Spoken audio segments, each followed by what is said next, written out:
ఈరోజు దేవుడు నువ్వు హెచ్చరికగా ఒక మాట మాట్లాడుతున్నారు. నువ్వు ఎన్ని తప్పులు చేసినా, ఎన్ని పాపములు చేసినా,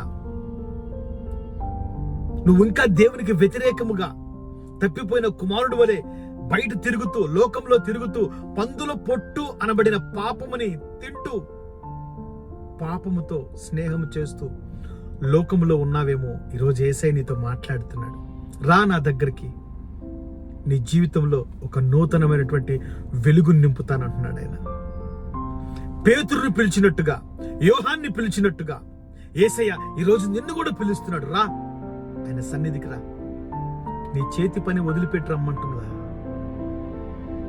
మలినమైపోయినటువంటి నీ హృదయాన్ని ఆయన పాదముల దగ్గర తీసుకొచ్చి కన్నీటితో మోకరించి ప్రార్థించి నీ పాపములు ఒప్పుకొని ఆయన పాదముల దగ్గర నువ్వు సరెండర్ అవ్వగలిగితే ఖచ్చితంగా నా దేవుడు నిన్ను తాకుతాడు, నీ మీద పరిశుద్ధాత్మను నింపుతాడు.